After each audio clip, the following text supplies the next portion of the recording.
Bonjour les amis, j'espère que vous allez bien. Alors aujourd'hui, on se retrouve dans un petit tutoriel et je vais vous montrer comment créer un loader ou bien un spinner. Donc un loader, c'est une image animée comme ça que l'on affiche généralement pour faire comprendre à l'utilisateur qu'il y a quelque chose qui se passe en arrière-plan.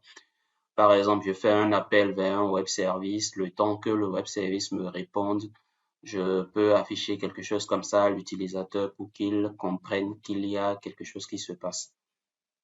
D'accord? Et donc, ce que vous voyez là, c'est une image animée qui est dans WinDev par défaut. Donc, ça, c'est une image. Et on trouve ça généralement ici dans Image animée. Donc, quand on déroule, on a déjà toute une liste, hein. Donc, ça, c'est ce que j'ai utilisé. D'accord? Il y en a beaucoup. Donc, vous mettez ça sur votre fenêtre et puis voilà.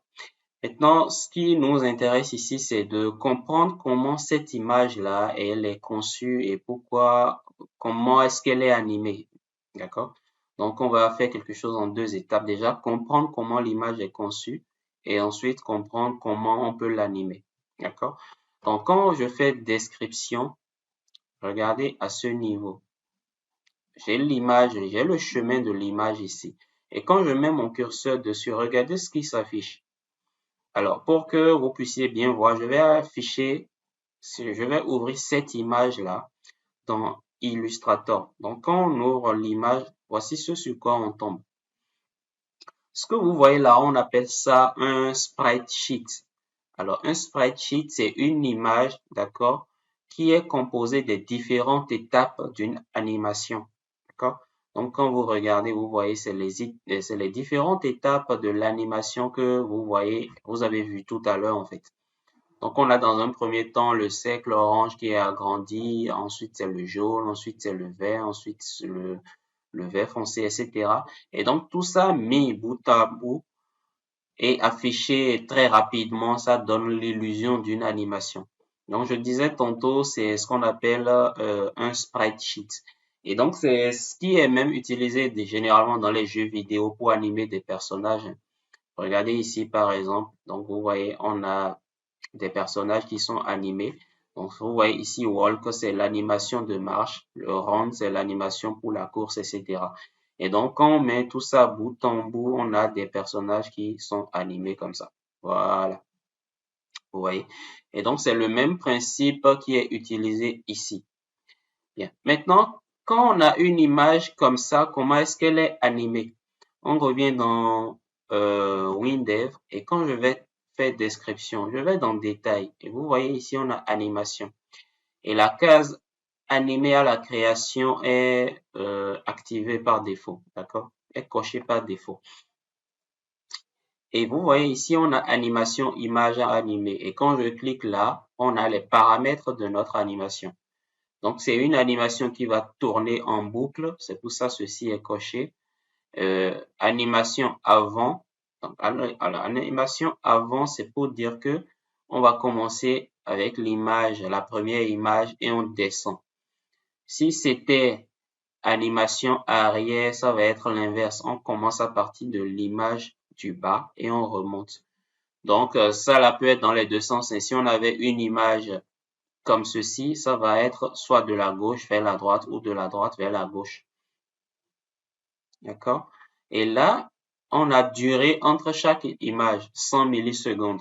Donc, par exemple, si on avait mis 10 millisecondes, vous allez voir notre image va tourner beaucoup plus vite. Voilà. Maintenant, nous, on va remettre ça à 100 millisecondes. 100 millisecondes. Et ici, regardez, on a nombre d'images en largeur, nombre d'images en hauteur. En fait, c'est ici que vous spécifiez le nombre d'images que vous avez, enfin, le nombre d'images que vous avez dans votre sprite sheet. On va dire ça comme ça. D'accord? Le nombre d'images. Donc, ici, dans le sens de la largeur. Regardez, ça, c'est le sens de la largeur. Et dans le sens de la largeur, combien d'images j'ai? J'ai juste une image. Dans le sens de la largeur, à chaque fois dans le sens de la largeur, j'ai une image. Mais dans le sens de la hauteur, j'ai 8 images.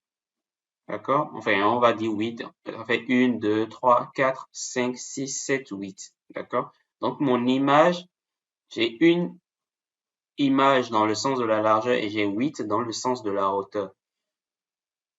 D'accord? Et donc, c'est tout ce paramétrage-là qui nous permet d'avoir cette animation ici.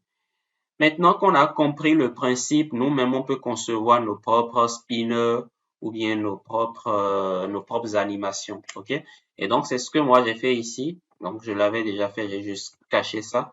Donc, ça, c'est quelque chose que moi-même, j'ai réalisé. Donc, voilà, c'est ça qui est là. En fait, c'est juste une animation, on affiche loading en fait. Mais le truc, c'est qu'on fait une transition entre la couleur jaune de la couleur jaune vers la couleur bleue. Et donc, les étapes intermédiaires vont constituer notre animation. OK?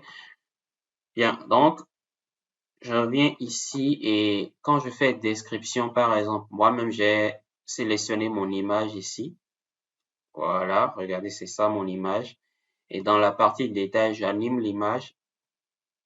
Maintenant, moi, j'ai mes images, j'ai 9 images, mais dans le sens de la largeur cette fois-ci. OK? Donc, quand ça fait 1, 2, 3, 4, 5, 6, 7, 8, 9 images. D'accord? Dans le sens de la largeur. Et j'ai une image dans le sens de la hauteur. Et donc, je fais l'image en boucle, etc., etc. Donc, c'est le même principe. Et donc, si je remets cette image ici, voilà. Si je lance, voilà. Voici ce qu'on a. Donc, voilà un peu pour ce tutoriel. J'espère que ça vous a plu. N'hésitez pas à vous abonner et on se retrouve dans une prochaine vidéo.